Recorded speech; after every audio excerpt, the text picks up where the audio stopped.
Good day, Gemini, and welcome to my channel. This is your weekly reading for April 29th to May 5th. If you're new here, welcome. If you're coming back, welcome back. I hope you're all doing well, and I hope this reading resonates with you. Universe speak, Spirit's guide. What needs to be known? What lessons need to be learned? Five of Hearts. Two of Clubs. Queen of Diamonds. And the Seven of Spades. Okay, Gemini. Well, your cards are not as good as the last two readings. Your general energy is the Seven of Spades. There is a thief, liar, or cheat in your presence, and you need to disarm them. You need to take away their power. Now, this can be you. You can be the thief, liar, and cheat. So just remember that. And sometimes we even thief, lie, and cheat to ourselves, like against ourselves. So this can be a number of things, but either way, whatever it is, or whoever it is, you need to pay really close attention to the people around you, right? And to yourself. And be very honest with yourself about the people around you and with yourself. And then when you figure out who this thief, liar, cheat is, you need to deal with them however you want, right? I mean, this is, the cards aren't, they don't dictate your life, so you handle it how you want to. I personally would handle it by removing the thief, liar, and cheat. There's a good chance that this person's a thief, liar, and cheat, and you just haven't been honest with yourself about them. At the beginning of the week, you have the Five of Hearts, self-pity. Yeah, you might feel left out, sorrow, despair at the beginning of the week here. And you need to, it may be about the past, right? So you need to forget the past, forgive yourself of the past, and leave it in the past. That's where it needs to be. Now, if this isn't about, the past, then you just need to look at your future and see, where it is that you want to head, figure it out, because self-pity, you're not going to move anywhere if you stick in self-pity. You need to get yourself out of this here at the beginning of the week, and just move forward. Don't linger on whatever this is that's causing you the self-pity. You need to move on from it. Now, the thief, liar, or cheat could very well be what's bringing on this self-pity. So you need to keep that in mind as well. So while you're feeling down about yourself, really, really pay attention to yourself and the people around you, and make sure that this self-pity isn't, being brought on by somebody else or brought on by yourself. Like maybe you're torturing yourself, basically, feeling left out and sorrow and despair and thinking about the past or whatever. But yeah, you're not going to go nowhere with self-pity. In the middle of the week, you got the Two of Clubs. So there is going to be some waiting and delays in business or love or both.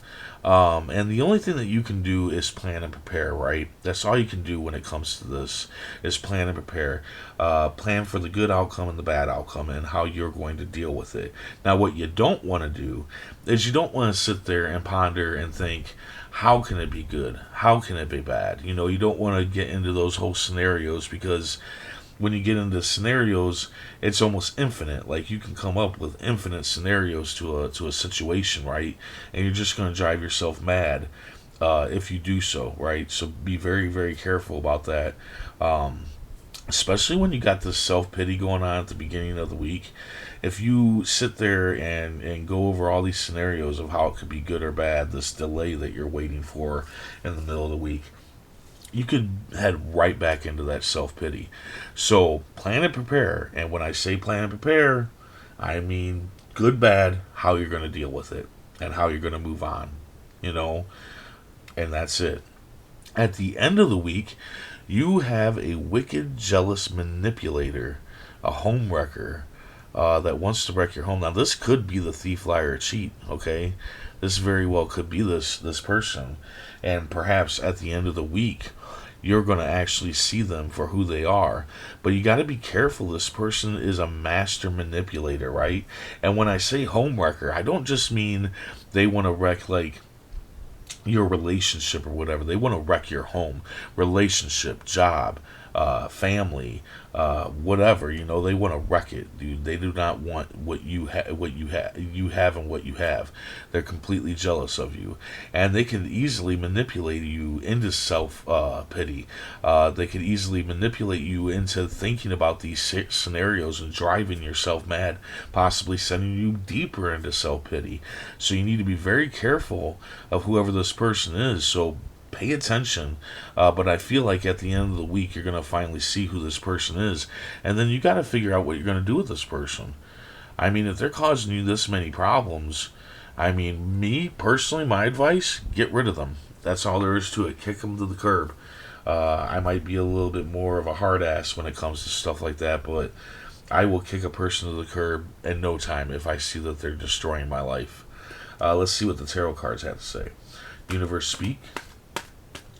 Spirit's guide. What needs to be known? What lessons need to be learned? Oh, and then out of all of this, you got the Sun card. This is happiness. This is abundance. This is joy. This is love. This is, innocence, being like a child, and it's telling you to be like this, to ride on the horse, carry the kite, go out in the sunflowers and in the sun, take it in, live. So I think this is just advice saying, look, yeah, this week looks shitty, okay? It really does. But, I feel like you are responsible for your own happiness. So I feel like the card is saying, be innocent. Do things that make you feel innocent. Have fun. Enjoy yourself. Put a smile on your face when you don't want to smile. Smile anyway.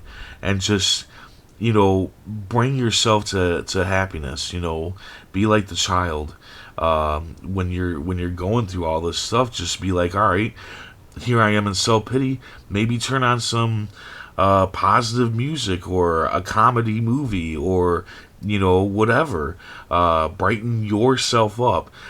Here you are here, oh no, these delays, start worrying about scenarios and whatnot. No, instead, go with the good, and what you're going to do if it's good. Just stay in there. Stay in that mindset, regardless if it turns out bad or not. Know what you're going to do if it turns out bad, but think more about the good, what's going to happen, and this person, I don't know what the sun would have anything to do with this person. Maybe you need to take on this person with an open heart and an open mind. But I would still say, even though, I would still kind of kick them to the curb, just maybe kind of in a, kind, caring way. I just feel like that might be something that you need to do with this person.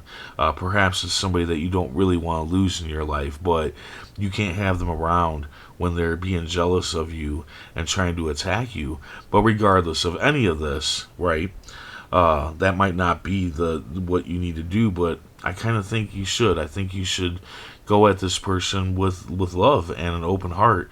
But still, that doesn't mean that you have to keep them in your life. We can love people from afar.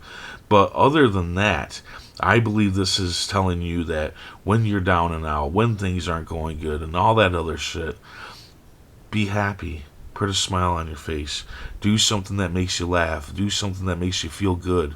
I feel like that's what this is saying, that you are in charge of your own happiness.